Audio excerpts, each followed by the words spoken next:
Starting live. Hi, welcome to Character Matters Episode 3. We're going to be doing Starfinder today. We're hoping to give everyone a little bit of insight into the system through group character creation. I'm Robert, also known as Aislinn. I'm Richard. I'm Josh. All right, everybody got ideas for what they're doing? I got an idea. I just Start. need to think of a race, figure out what race I want to get. I'm doing this screen share. Yeah. A very specific one. Da-da-da.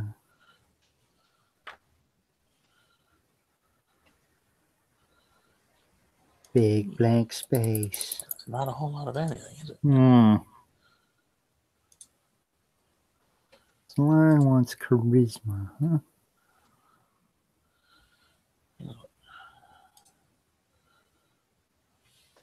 I'm trying to screen share the right thing in this. Yeah. I've done this before.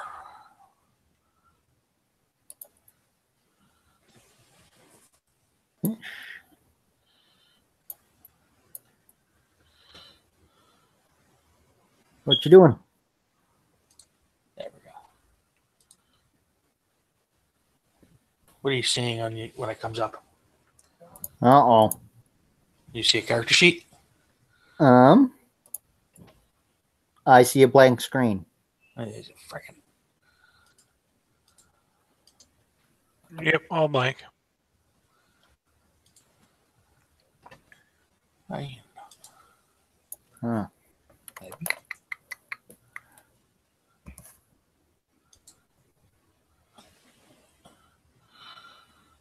It's still blank.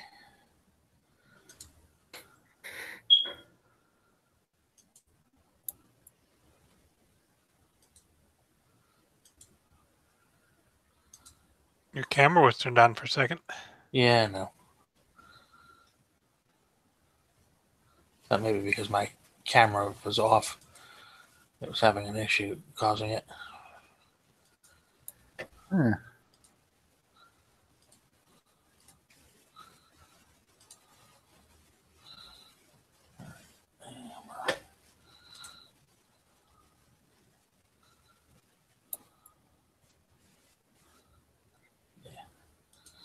Okay. Close it all. Leave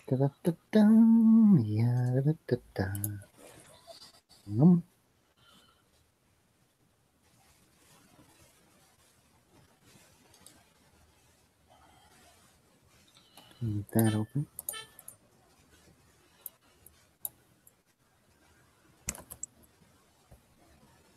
Okay.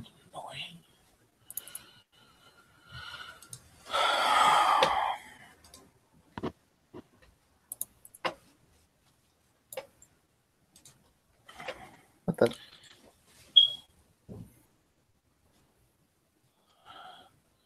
All right. Don't need this stupid.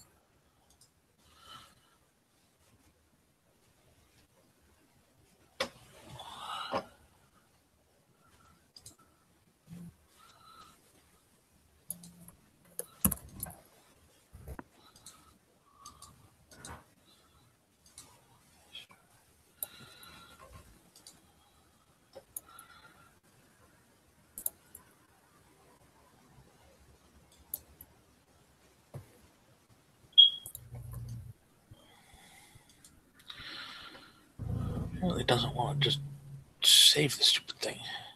Ah, there we are.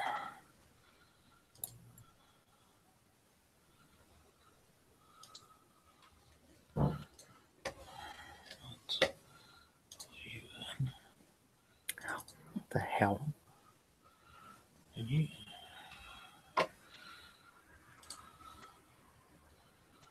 makes for great radio. Or great Yeah, video, as it were. So. There we go. Is that showing it now? Let me get to that. Yeah. All right, good. All right. Sorry about that, everyone. We're gonna all do point buy today. Um,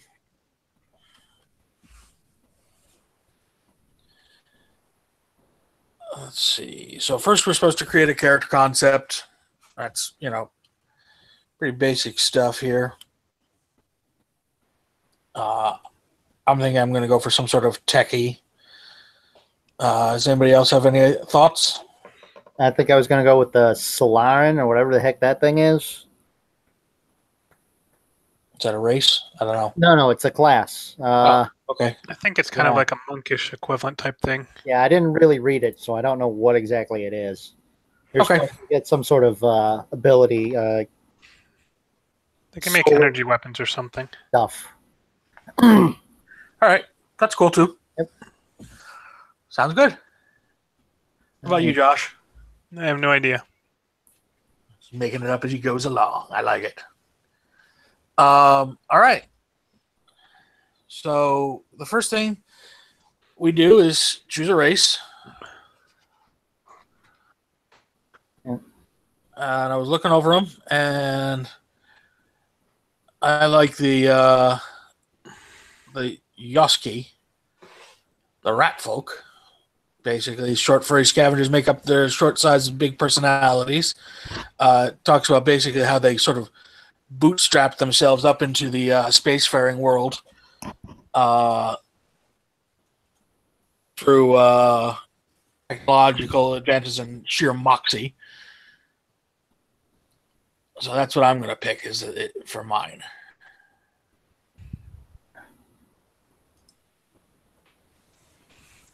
Well, What are you thinking, Richard? I was thinking what are they? Kasatha? I didn't really read the background. I just four-armed race, and I went, yeah, that's what I want. That Four sounds arms. good.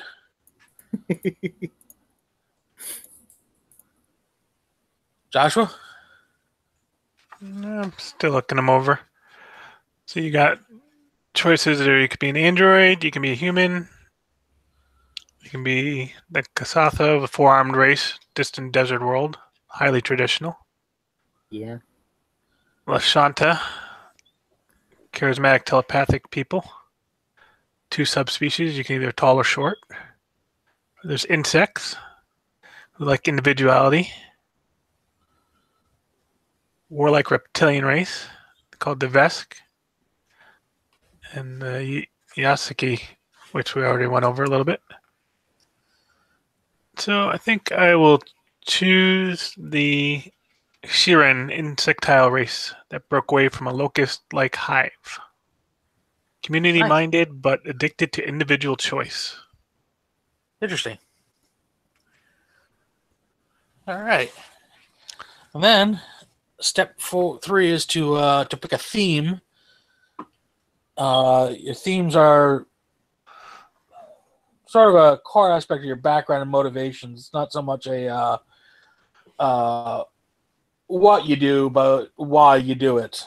Bounty hunter, a scholar, a scientist, an explorer. So it's a little more motivational than it is occupational, as it were. So I was looking over them, and I am going to go with scholar. And basically, I'm going to go with a sort of a scientist idea. So he's going to be, where did it go? Yeah, tick.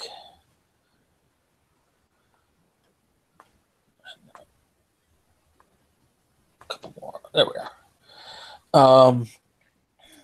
He gets +1 to int because of that, and he gets to either choose life or physical. I'm thinking of him as a physical science type, and he specializes in physics. So for theme, I have scholar. I learned how to spell. We'll be good. There we go.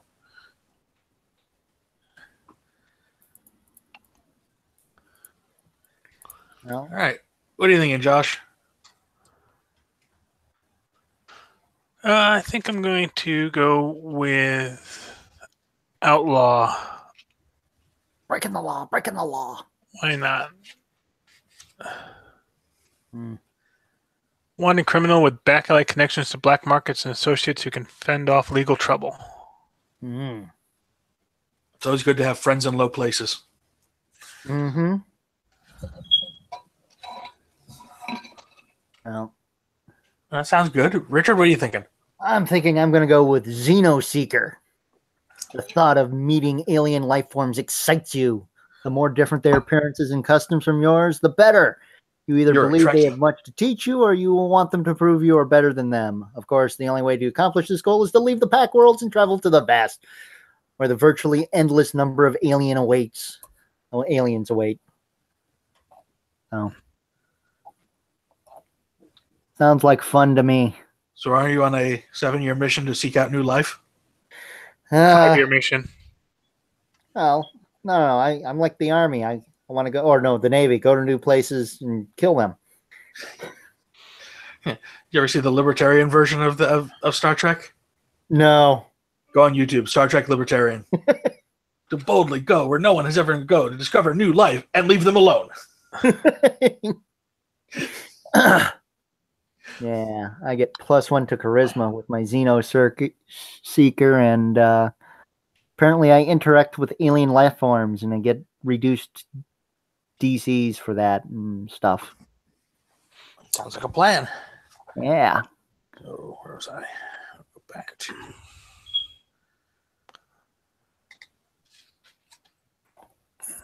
Okay. Xenoseeker. I get theme knowledge. So that's through theme. And now we're going to choose our classes. We have a lot of options here. Envoy, Mechanic, Mystic, Operative, Solarian, Soldier, Technomancer. I think I'm going to go with Master of Machines and Technology whose tinkering produces a drone companion or powerful brain implant. I'm going to go with the Mechanic. I like it. Mm. Mechanic. Mechanic. What do you think, Richard? You said Solarian? Yeah, I'm thinking Solarian. I don't know. The very brief description made it sound like I could get a really souped up weapon or armor.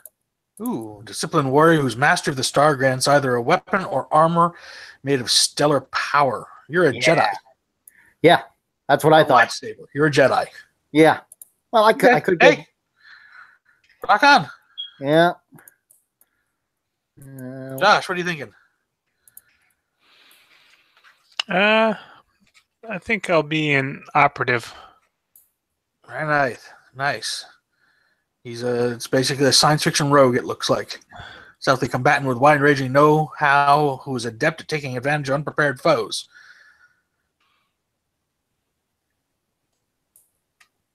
Mm-hmm. Looks like Envoy, if we're being that reductionist, Envoy looks like it's basically a bard. Well, yeah. Yeah, pretty Mystic much. is your wizardy thing. Soldier's clearly your fighter. And Technomancer again looks like some sort of magic usery sort of thing. That they use as tech. But they specifically work with tech. Yeah, I think Mystic is more kind of like a priestish. That could be, yeah. They get their powers through some kind of a connection to a being. Oh, so it sounds sort of like the sorcerer / warlock thing with a pact. Or a priest, like you said. Also, yeah. Connections, and it's like got associated deities and stuff okay. Like that. Yeah. All right. Next step is to finalize ability scores. Yep. So you get 10 Probably points. Talk about how you do them. You get 10 points that you can select between your various things. All your stat scores start at 10. Mm-hmm. And then you get the 10 extra points that you can split among them. Well, first you put in any bonuses and negatives you get from your race and theme. Ah, I see. And then you have 10 more points. No stack can go above 18 at first level. Okay, that makes sense. Mm-hmm. It's an interesting way to do it. It's a little different than some of their other versions. I think they went for simple. Yeah, no, it's definitely a little simpler. I like that better than the other ones, which had like So, when you get to this level, it costs this many sure. points. This is just 1 for 1. Get a -2 to strength, so that's going to start at an 8. My dex, I get +2 to that from my race, and so that's going to be started at 12. Constitution doesn't get squat, so 10. Intelligence, I get +2 from race and +1 from scholar, so 13 base. Wisdom and charisma are both left alone, so those are staying at a base of 10. All right. So I have 10 extra points. I'm going to give him 3 more points for dexterity to bring him up to 15. I'm going to go whole hog on the int to bring that up to the 18. Nope. That would help again if I learn to type. And leave his strength alone. He relies on machines a lot more than he does anything else, but he's taken been exposed to a few things, and they've sort of toughened him up a little bit, and that which does not kill you, etc., etc. So kick him up to a 12 con. That's my 10 points. What are you thinking, Richard, on yours? Well, I'm supposed to be a charisma-based character, so I was going to put, well, to start off with, my race increases my strength and my wisdom by 2 and reduces my intelligence by 2. So, and then I get a +1 to charisma for being the Xeno explorer. Right.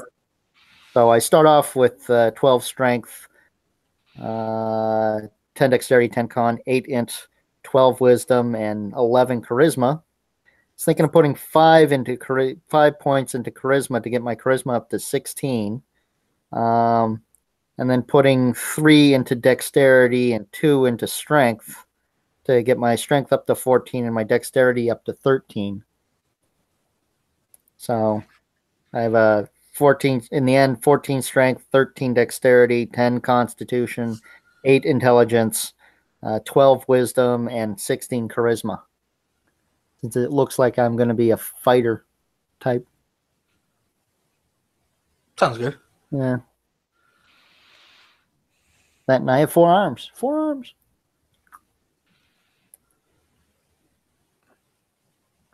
And I can choose between getting armor or a weapon. Yay. All right. Joshua, what are you thinking? Well, the operative works off of dexterity. My race actually only gives me +2 to con and wisdom, -2 to charisma. And as an outlaw, I get +1 to dexterity, so I'll probably dump 7 of my points just into dexterity to bring it up to the 18. And then I'll probably up my charisma to offset that to an 11, and then just call it a day there. So I guess that'd be 10, 18, 12, 10, 12, 11. All right. Sounds good. Also, just wanted to point out there are 2 alternative or optional methods for character generations or character score generation. The first is quick picks, which basically has 3. It's the array version that's very popular in other D20 style games. In this case, it has 3 arrays: focused, split, and versatile. Focused is obviously you're going to have 1 really high score, 1 medium score, and a whole bunch of average ones. Split is a couple of not quite high, but not mediocre scores either, and a whole bunch of average. And versatile is going to have 1 3 mediocre scores and a bunch of average scores. So you just pick those and apply modifiers. Actually, in the if you're doing the ability quick picks arrays, you actually don't get any modifiers. You don't get any modifiers. And then, obviously, the last optional version is the good old standby of rolling them. Yep, it uses kind of the 46 drop the lowest. Yeah, 46 drop the lowest. I was trying to find it actually here on the page. Those are those options. But for us, we are now moving on from that. We apply our class.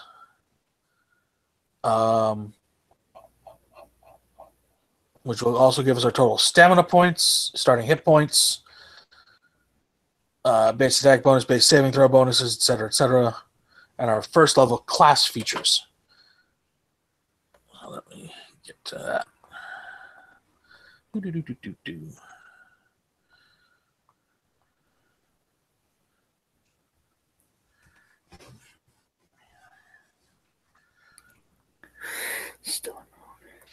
Classes. You like school in July. No class. So, as I mentioned earlier, I am opting for the mechanic. Which I better get there. Basically, it sort of is what it says on the tin. Master of machines, advanced supercomputers, and understanding how they work, programming them, etc., etc. My key ability scores are intelligence and dexterity. I gain proficiencies in light armor, basic melee weapons, grenades, and small arms, because I'm a little rodent. Get it? Ha ha ha. Sorry. And class skills are athletics, computers, engineering, medicine, perception, physical science, piloting, and profession. I get 4 plus my intelligence modifier. My intelligence modifier is 4, so I would get 8 skill ranks per level. At first level, I get class features, a fortitude and reflex save bonus of 2, no base attack or will save bonus, and again the class features of artificial intelligence, bypass +1, and custom rig. I basically have already programmed a sophisticated artificial intelligence, and I can either put it into a drone or stick it in my brain. Doesn't that sound fun? Bypass is basically a sort of hacking skill. And custom rig is I have a customized toolkit that I can use to hack systems and items. So basically I can do all sorts of things to meddle with my armor and possibly weapons and such. I'm not sure. I'd have to read more. And I'm going to read my drone and exocortex to learn about those. Why don't you guys talk about your stuff? It's also interesting to see in the rulebook that there's basically a page that shows you for each class kind of different builds you could go. How they change, like some of them for the mechanic don't actually go off of dexterity or don't go off primary, and some of them switch to dexterity. Stuff like that, just depending on how you decide to, different themes you could kind of go with inside of it. Yeah, no, I do very much like that. It's very good for people who aren't used to the setting / system. Yeah. Like, for instance, as he was pointing out, the combat mechanic is good for mercenaries. The enhanced commando is the saboteur and the starship engineer are some of the options for the mechanic. Also could give people just kind of they want to get a character done quickly, they could take some of the choices away, and they can just go Right. with what's in there, following a kind of like prescribed method. So the operative is pretty much a rogue type character, but they can pretty much, it looks like, go from anything from being assassins or smugglers or thieves.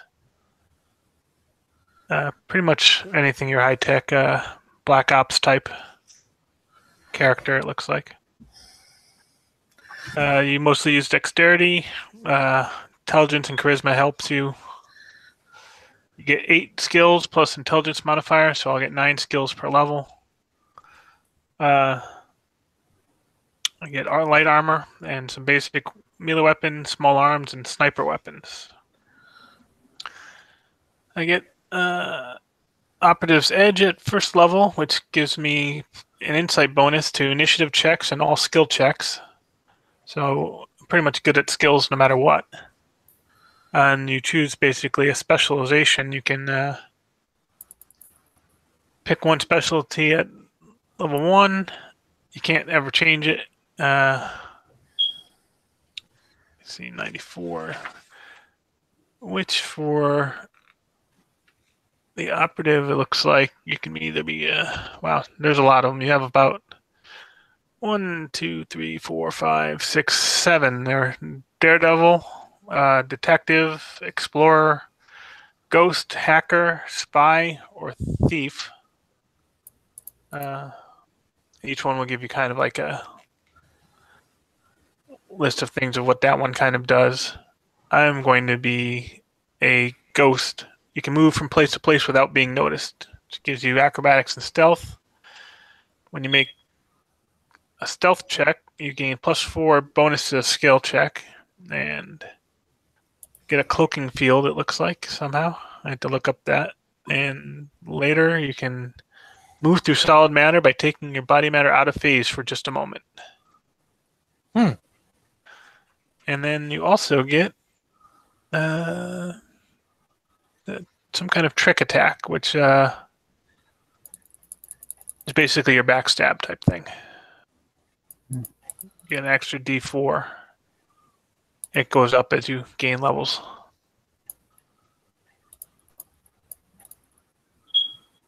Yeah, you can trick or startle a foe and then attack when she drops her guard. As a full action, you can move up to your speed. Whether or not you moved, you can make the attack with a melee weapon. You can then make an attack with a melee weapon with the operative special property or with any small arm. Just before making your attack, attempt a bluff, intimidate, or stealth check with DC equal to 20 plus your target's CR. And if you succeed at that, you deal an additional 1d8 damage at first level, and the target is flat-footed. I'm sure all terms described somewhere else.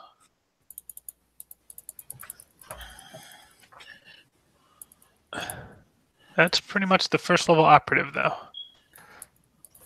Another thing when you do choosing skills, you can't have more than your level as a starting bonus at any given level, I believe.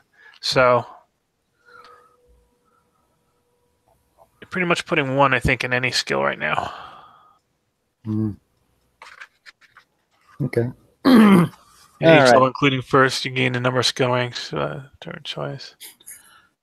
Okay. So for the Solaran, you get for class skills, you get 4 plus your intelligence modifier, which for my character will be 3. Yay. I get proficiencies in light armor and basic and advanced melee and small arms. I also get skill adept, where because I'm Solaran, I can choose an additional 2 skills that I'm already not that aren't class skills and turn them into class skills. Is nice.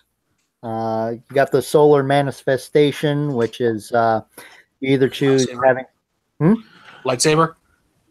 well, you can have light armor or a weapon, and it's some sort of melee weapon. And at first level, you either get essentially +1 to your AC or have a melee weapon that you basically can't unequip for that does 1d6 points of damage. They also got something called Stellar Mode, Stellar Revelation, which I'm currently trying to figure out what exactly those mean. You somehow attune to photons, blah, blah, blah. While in battle, you enter a state of metaphysical alignment with cosmic forces. At the start of your first turn in combat, if you are conscious, you must choose one of 3 stellar modes: graviton, photon, or unattuned. Each of your subsequent turns of combat, you must choose either to stay in your current mode or to become unattuned. Choose to stay in your mode, you gain another attunement point for that mode as long as you have 1 or 2 attunement points. You are attuned to that mode. Once you reach 3 in the mode, you become fully attuned to the mode. Some of your stellar revelations are zenith revelations, which can be used only if you're, I'm guessing there's a whole bunch of stuff that you really need to read. That, yeah. Let's say graviton mode. When you enter you gain, some of your revolutions are graviton powers, get stronger if you're graviton attuned. So apparently stellar revelations are probably something like feats. Photon mode, same stuff, except you're in photon mode. Unattuned is unattuned. Where does it say what these stellar revelations are? Oh, okay, here they are. 103. Yep. Black hole. When you're fully graviton attuned, as a standard action, you can pull any number of creatures 20 feet within 20 feet closer to you. Each must. Okay, so you got a pull effect. Supernova. When you're fully photon attuned, as a standard action, you can deal 1d6 fire damage plus 1d6 additional fire damage per Solaron level to all creatures within 10 feet of you. Okay. Yeah, so you get those 2 at first level, and then you learn more as you go. You learn more as you go on. Yep. So that's pretty neat. And basically powers you get.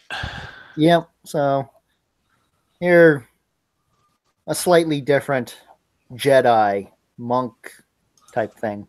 Yeah, I think they're the futuristic monk, basically. Yeah. Obviously not a direct parallel, but... Yeah. Well, it's sort of weapon specializations.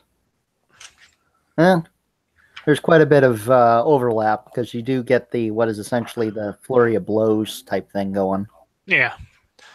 That's what you'll probably find in here. I mean, most of these things will have some kind of just a futuristic version of a standard kind of a Pathfinder class.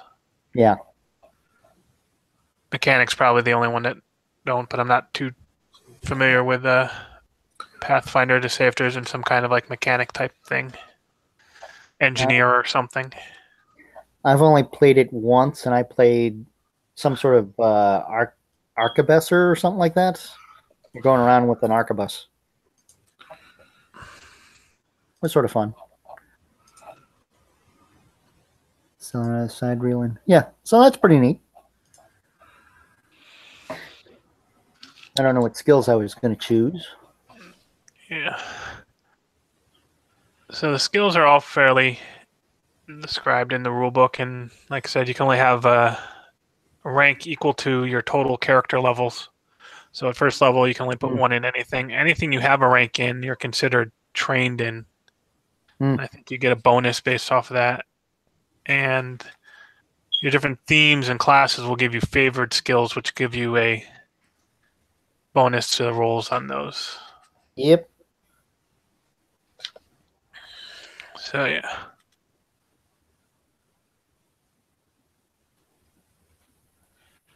Yeah, basically because I prioritized intelligence so much, I ended up basically getting all of my class skills that are at 1 rank. Mm-hmm. Here's my abilities. I chose to go with the exocortex, so I've upgraded my brain. Look, just because riggers are underdeveloped other places doesn't mean drones can't work here. Yeah, whatevs.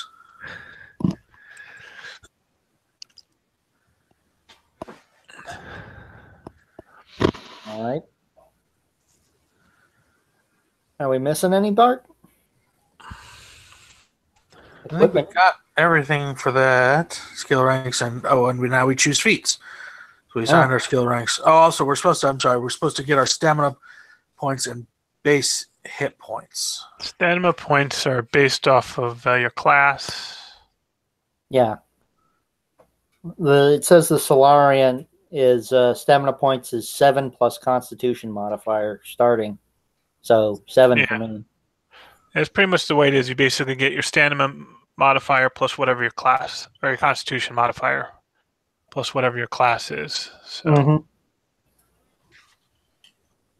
Yeah, I'm trying to find where mine's listed. It doesn't say. It's right on the top page. Oh, there it is. 6 plus Constitution modifier. Yeah. My Constitution modifier was +1, I believe. I think I had a 12, right? Yep. Right. I'm going to have 7 total there. Flat of 6 hit points.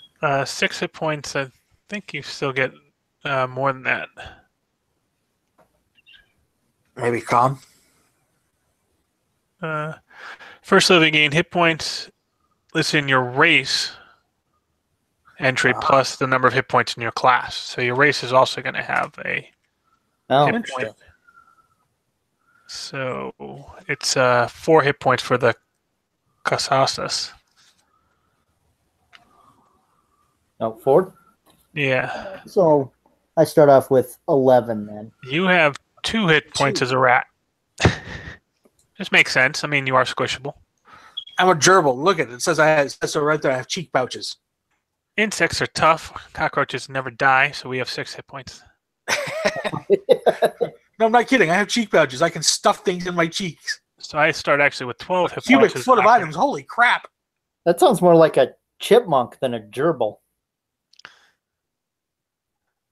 Now, the stamina points are actually kind of interesting. What they are basically... I actually do have Moxie. Yeah. Racial bonus to engineering stealth. Well, I also get +2 racial bonus to acrobatics and athletics, too. Yeah. A whole bunch of different racial stuff that you get. Yeah, +2 racial on 2 culture checks. So your stamina points are basically a second pool of hit points. They're actually kind of your primary pool of hit points. Oh. It looks like you take stamina points of damage first, and then you take hit points. The stamina is what you gain back after short rests. Okay. And hit points take longer. And hit points you gain some back after a long rest. Sort of splitting out the abstraction that hit points in 5e are. 5e hit points are supposed to be an abstraction of everything. It's not straight up meat damage. Right. Where in this, the hit points are your actual things, and your stamina is kind of you shrugging off some of the damage a little bit. Right. Okay. So that's kind of interesting. Where are they? I put the base saves on it. I was forgetting something on my sheet. Yeah. And 2. Base stack bonus of zip. And resolve points are calculated by half your character level, rounded down to a minimum of 1, plus the modifier of your key ability score. Okay. The ability score that's most important to your class. See page 58. So mine for me, that would be 1 plus my charisma modifier, which they do the standard modifiers. Yeah. So 3. So I would have a total of 4. What is your charisma? Charisma is my base mod. My right, but what is the number? That's what he's asking. 16. Oh, then 3. Yeah, 3. Okay, yeah. So 4. Yeah, I have an 18 deck, so I'll have 5.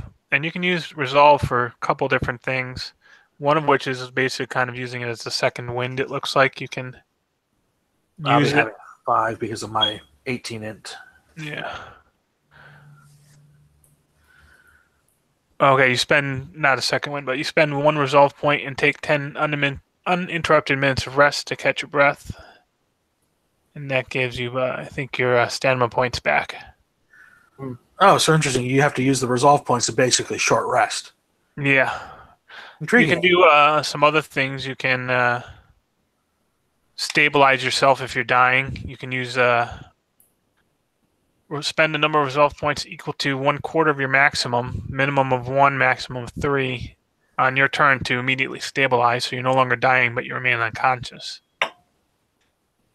If you don't have enough resolve points, you can't do it. You're dead. You somehow lose some resolve points as per dying rules on some other page. If you're stable and you have enough resolve points, or if you were just knocked unconscious from non-lethal damage, you can spend a resolve point at the start of your turn to heal 1 hit point. You're no longer dying and immediately become conscious. You can take your turn as normal. You spend resolve hit points to regain hit points only if you're at 0 hit points and are stable. You cannot heal more than 1 hit point this way. Interesting. You cannot spend resolve points to both stabilize and stay in the fight in the same round. And I'm sure there's probably other ways to spend resolve points, but Sure. that's kind of an interesting. It's like healing surges in a way. Different uses for them, but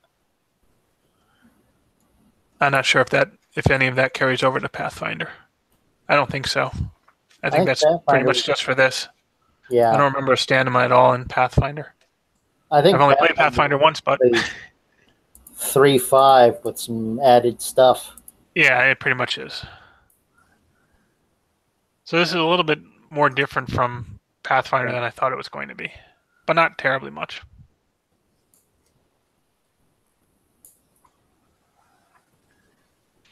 So at first level, do we get feats, or is that later? Feats. We should be getting. We think we get 1, yeah. Unless you're human, which none of us are. The humans are boring. I mean, what? Yeah, humans are so boring. I keyed. Description. Look, why would you not want it? Why would you be a human when you can be a little rat guy? All I'm saying. 4 arms. 4 arms. I will one day make my Thraking. I think you just did. Sort of. Sort of. I'm not an insect. Cleave, man. I'm not sure if you get a feat at the beginning. A part of character creation is choosing feats. Hang on a second, let me character creation. Go away. Oh yeah, you get one feat. They just didn't put in anything, so you get 1. It looks like basically every other level you get a feat. That's a lot. Wow. Yeah, 10 feats total. Unless you're a soldier or something. I know something else get. Yeah, some of them, like soldiers, get combat feats. Yeah. So if it is actually anything like the rogue, then the operative probably gets extra feats as well. Yeah, probably.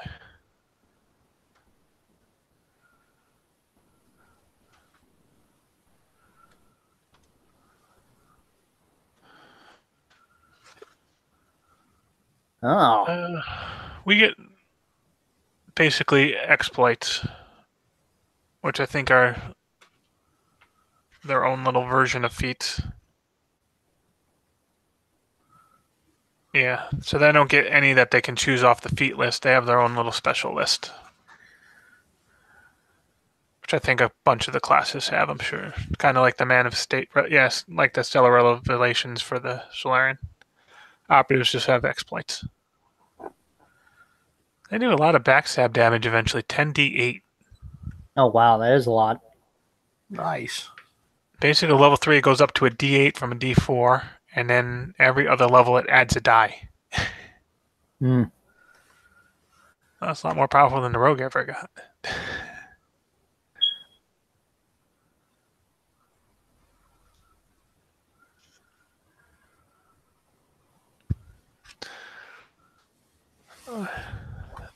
So yeah, feats are the next one. They do pretty much similar things to like 5th edition or 4th edition or the Pathfinder. I'm sure had feats. If they give you different things, they might have prerequisites for you to use them.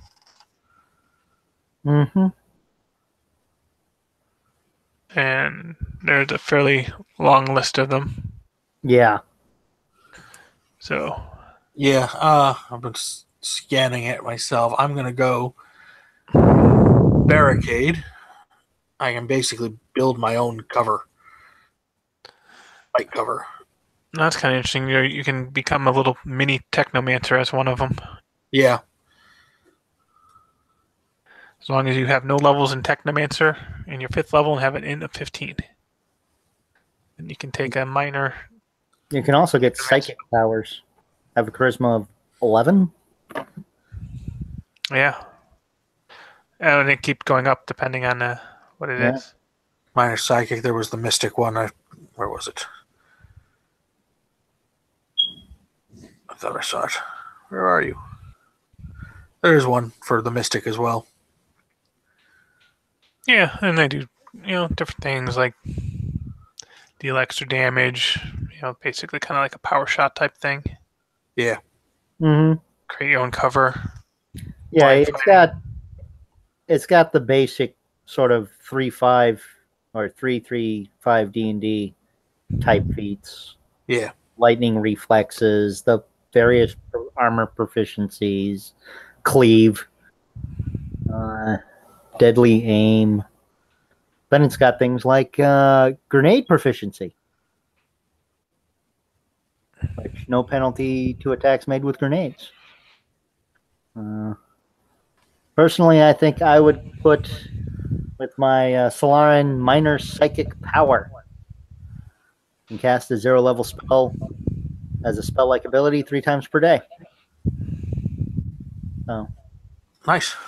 yeah. Sounds like fun. And I need that bluff. Unfriendly fire, bluff rank 5. Trick an attacker into shooting another enemy adjacent to you. Nice. Yeah, I got some fun stuff. Oh, Technomantic Dabbler. Yeah, that's the one I was talking about. Gain the ability to cast minor Technomancer spells.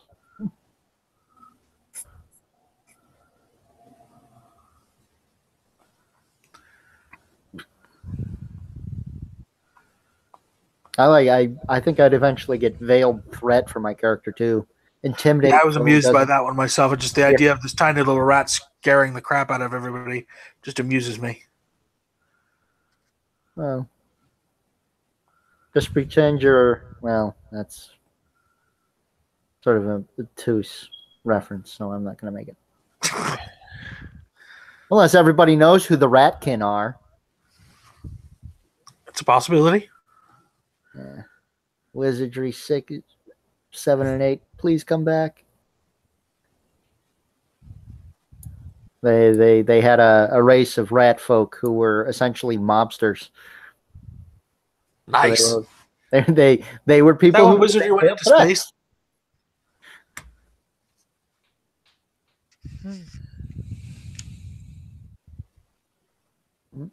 What are you thinking, Joshua, for your feat?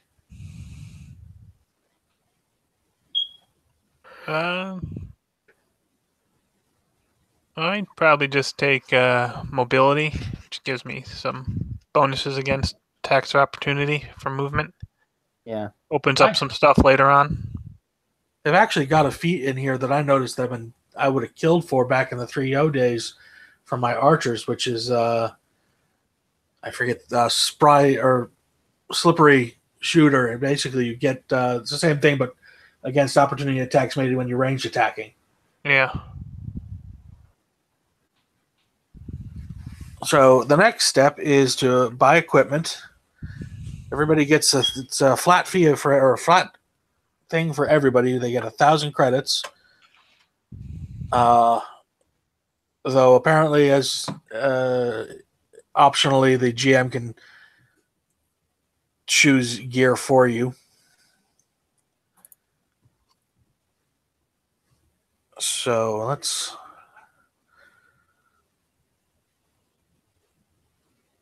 Cooperate. That's a bunch of different types of spears.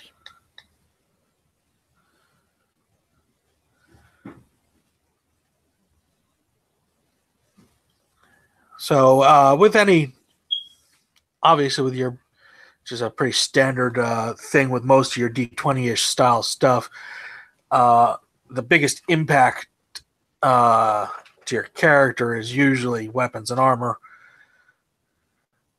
I figure my mechanic isn't so much the fighter, and with an 8 strength, definitely not swinging a lot of big weapons around.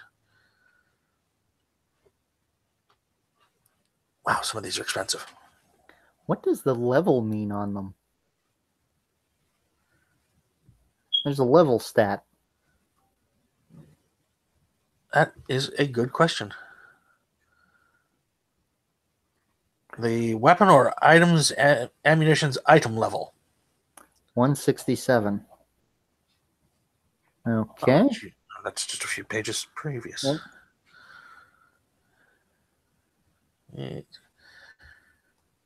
Characters can utilize it's pretty much just a weird stat to give the GM an idea of nothing, actually. Represents the scarcity and value of it. Also determine its hardness and hit points. It's supposed to give you the idea that buying equipment is more than just placing an order. So it's a weird... fun. It's a weird sort of... what do you call it? It's an amalgam score that basically covers a ton of stuff. You can use any level equipment you can find. It's just it's supposed to give you something of an idea About what level you should be able to get it at. Roughly. Yeah. So I use small arms. There's the basic laser pistol. That's not a bad choice. I could always also have a straight up gun. That's not a bad choice. Shock. I could electrocute people. If I'm a lover, not a fighter, let's say. Ooh, I could drug people with a needler pistol. Maybe a different type of needle. No, analog injection. No? Okay. It's not a flechette then. No, it's not. So I think I'm going to buy myself...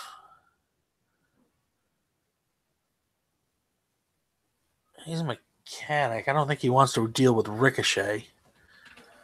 But at the same time, lasers tend to do a lot of damage in engine compartments.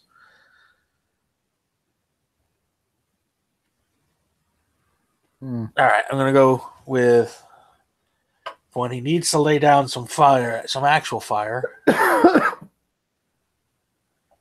going to buy him a semi-automatic pistol.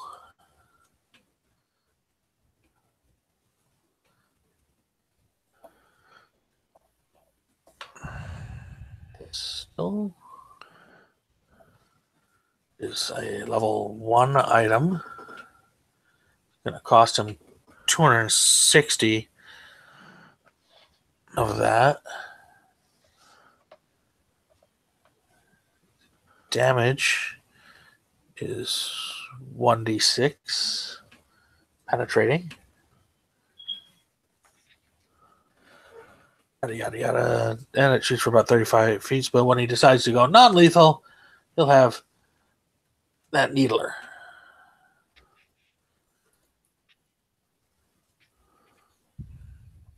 And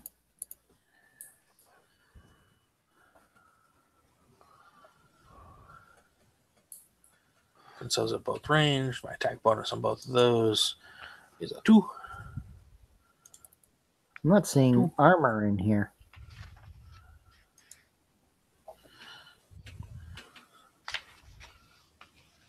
Basic weapons. Advanced melee weapons. 6 needles. 9 shots. And then let's see what we got here.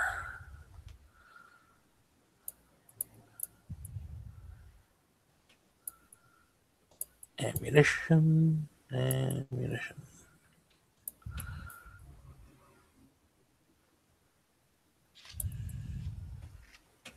Solarian weapon crystals. You ain't buying any of those anytime soon. Nope. Wow. Nope. Wowzer. Oh, there it is.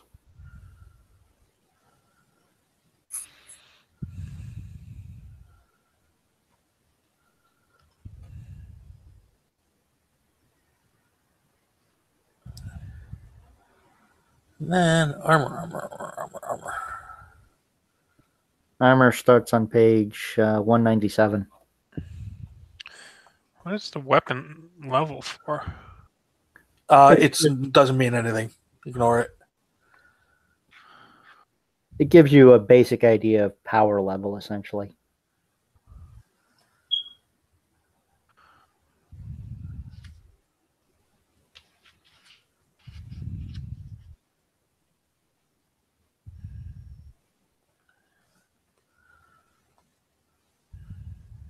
That's pretty crazy that most of your basic light armor is more expensive than some of your basic heavy armor. Yeah. Golem Forged Plating 1. You go for second skin armor.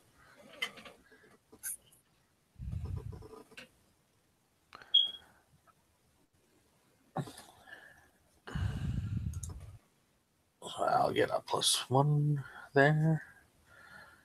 +2 there. Max death bonus of +5. No deck check penalty, no speed penalty, and 1 upgrade slot. So I'll find a place to put this down here, I guess.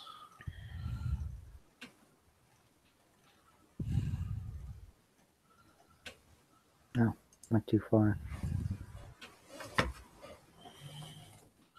And the skin.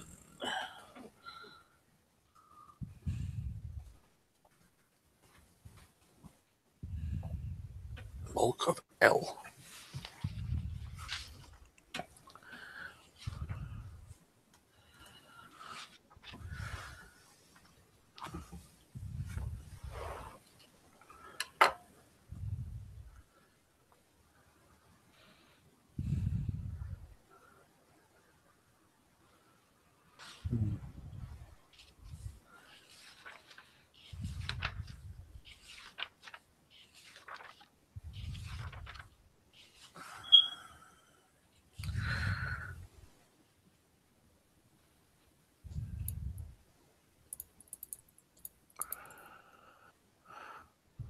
Yeah, so it's all pretty standard. Yeah, pretty much. It's really expensive. Yeah, What, the armors and stuff? just in Yeah. general. Yeah. Yeah, I mean, you're pretty much basic melee weapon. It's like you can have a survival knife. If you want anything over that, it's like $6,000 for a tactical knife. Yeah. It's like, wow, inflation in the. Pretty nuts. And to get decent light armor, you got to spend, what, $750 to get the +2, +3 stuff? Yeah, but if you look at it, that's the equivalent of your lowest level of heavy armor. So it makes a certain amount of sense there. It's just that very first heavy armor is just barely the same price as the lowest or some of the lower end light armors, and provides a hell of a lot more protection. Yeah. It looks like second skin is like the. Second skin seems like it's probably your best choice. Or the Ketha Micro Cord, which is a level 2 armor, but it's 200 more, and it has less dex bonus. Yeah. Yeah. And And you it got also the gives you armor an tech armor penalty. And I don't know what And I don't know what this bulk thing means either. And no upgrade slots. Okay.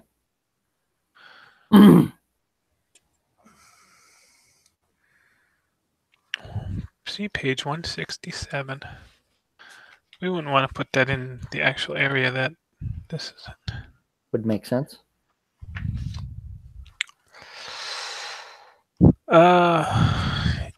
Each item, the letter L if it has light bulk, or a dash if it has negligible bulk. You can carry amount of bulk equal to half your strength score without difficulty. I guess that's a better way than doing pounds in a way. Mm-hmm. Nice and simple. Basically, Rob can't carry anything. Yeah, well, we already knew that. L apparently doesn't really count against you. Yeah, I'd probably go with a second skin and a pistol or something like that with my Solaran. Yeah. Need something for ranged. I got a handy melee weapon at all times.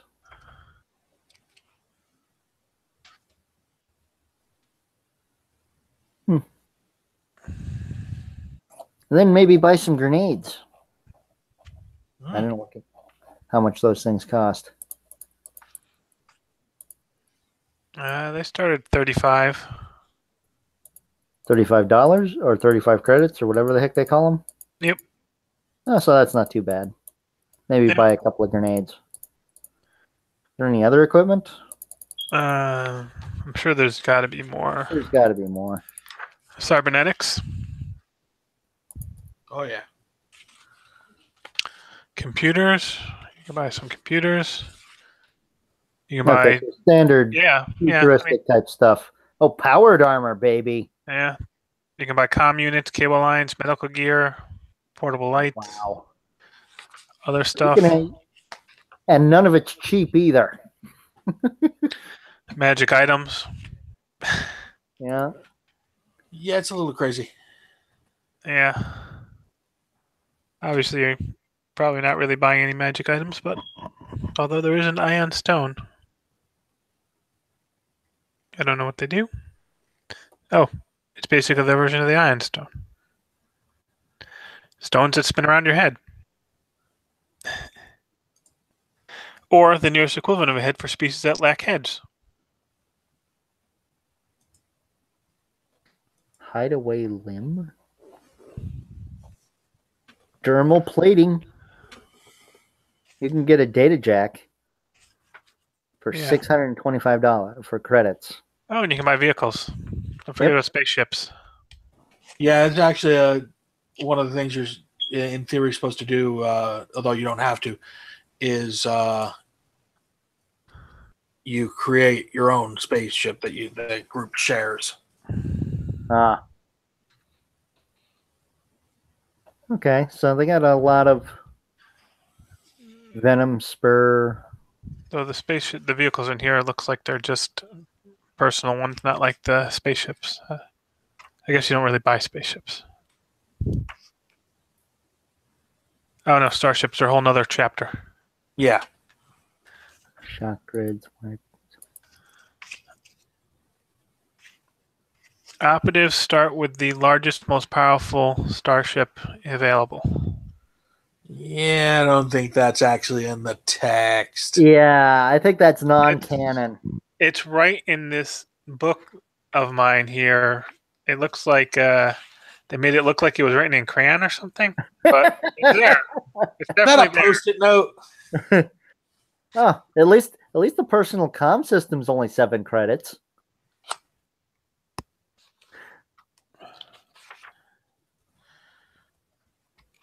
Wow. The adamantium alloy cable line is 500 credits per 10 feet. So you can get 20 feet of it at first level. So the last real thing left, you determine a home world. It's the sort of filling in the blanks portion of the character creation. That sort of happens in most of the D20 style games that you're going to play. This one's a little more specific, obviously, because of the specific setting. Develop a home world, choose an alignment. It's your basic 9 alignments of the D20 world: the law, chaos, good, evil, axes, shtick. You can pick a deity if it matters to your character. Obviously, some more than others.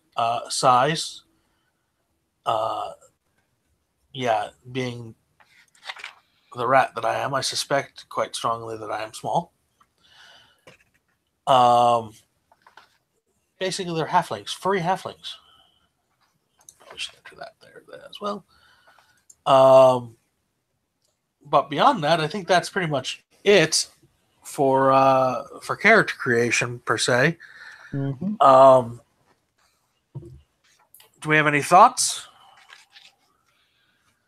It's fairly close to other D20 type systems. It looks like there's two different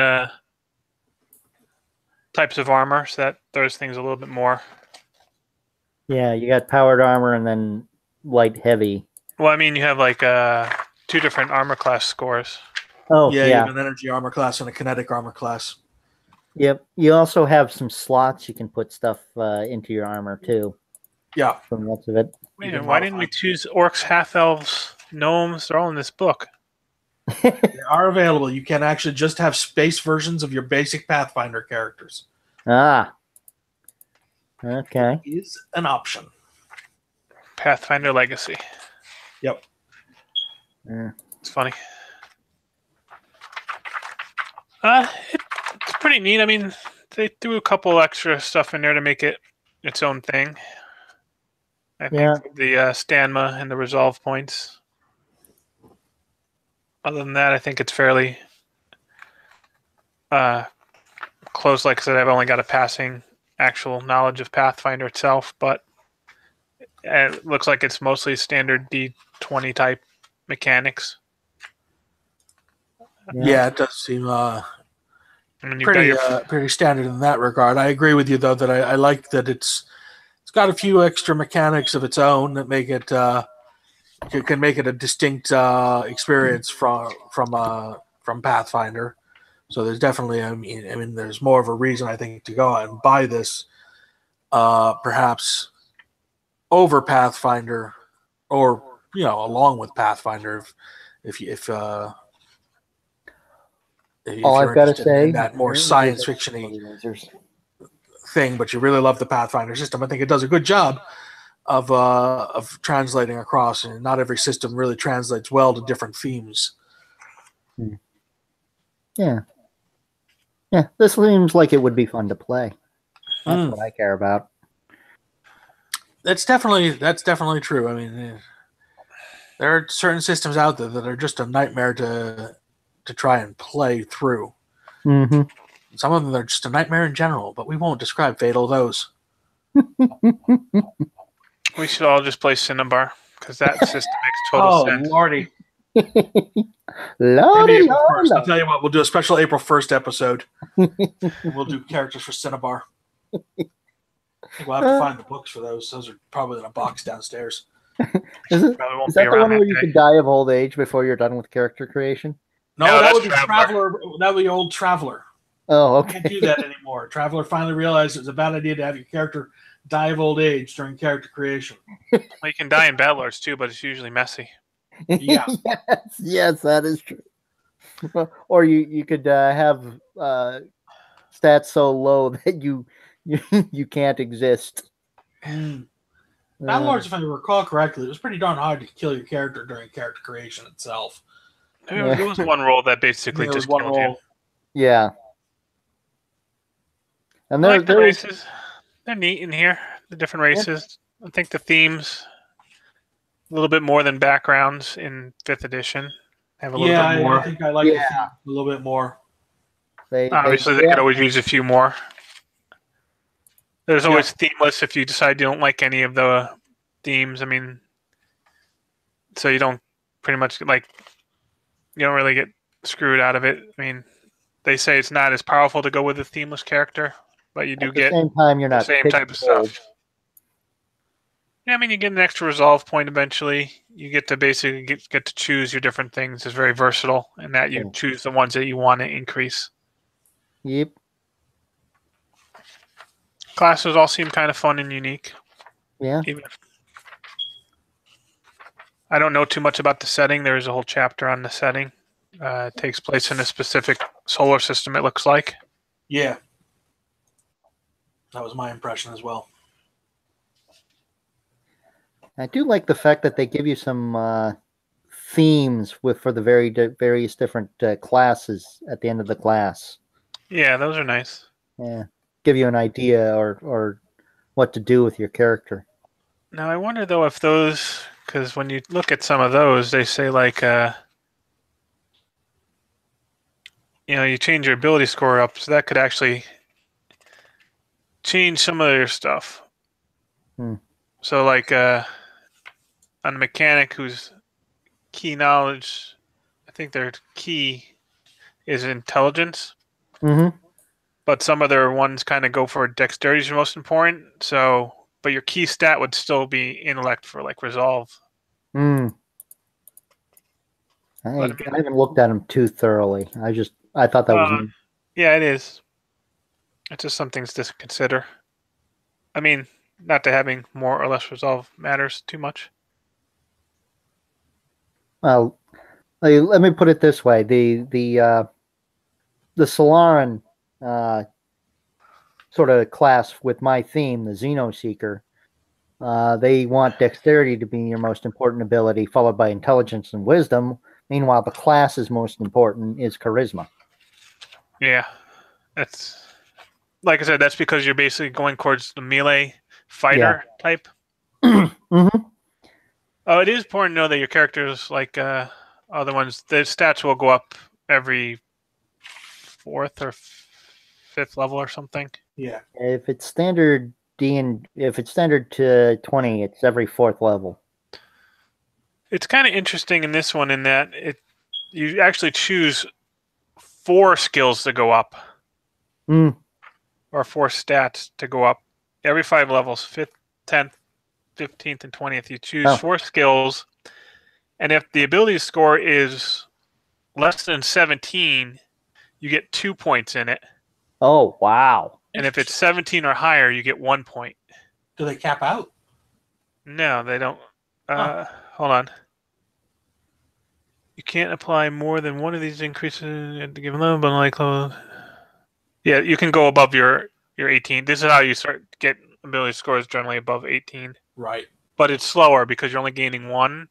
Yeah. But you do get to increase 4 different ability scores out of 6. So very interesting. You cap out at 20 at max of 22, and that's if you start at 18. Right? 4 1 at 5, 10, 15, and 20. Oh, I see what you mean by cap. Yeah, it's a soft cap. Yeah. Yeah, you basically cap out at 22, I guess it would be. Yeah. At 20th level, yeah. But it's a way to basically really build up your other secondary stats. I like that because that was sort of always, I don't want to say a flaw per se, but yeah, I mean, you get 2 stat increases, and it's basically going to be your main stat and something else. Yeah. This one gives you bonus to do something that's not a high stat. Right. So you actually have to think about it. It's like, am I going to get that 19 dex, or am I going to get an extra +2 somewhere else? It also sort of limits you. You don't ever really want if you're below 16, have an odd stat, because otherwise, yeah, you're sort of hosed. If you get to that 17, you're like, I can do it. Put it to 18. Yeah, that's true. Yeah, so you really want to watch out for that odd numbered stat, like my charisma that ended up at an 11. Yeah, but eventually kind of hit that. Yeah, so you go up to that 17. I'd actually be at level like 20 by the time it mattered, so it didn't matter. Yeah, it's something to look out for. You never start off with basically a 17. Don't start at a 15. Don't start a character at 15 or 17. Yeah. Go with 18 or 16 or 14 or whatever. Don't start with a 17 or a 15. Yeah. And obviously from a min-maxing type perspective, but yeah. Yeah. Although I'd argue in this case it's just common sense at this point. Yeah. Yep. No, that's all right. Sounds good. Yep. I hope everybody enjoyed that. I think we're getting a little bit better at this, and definitely in getting our idea across. We're going to try and start posting character sheets and the like for some of them. I don't know if anyone but myself actually built a character, actually wrote out a character sheet. We'll have details for that in the show notes eventually. And we'll see everybody in a month. We haven't decided quite yet what we're doing, but we'll figure something out soon. And we'll see you then. Rob. Thank you very much. This is Robert. Robert. What? In a month, we probably will not be able to do this on that particular weekend because it's Easter. And it's April 1st. Yes. See, I'm just early. April Fools, guys. That's my story, and I'm sticking with it. We'll figure out what we're going to do. We'll either do it that weekend or we'll see the consensus. So it'll either be that weekend or maybe we'll delay it a weekend. Mm-hmm. Regardless, we will see everyone next time. Is that better? Okay. All right. I'm going to start broadcasting.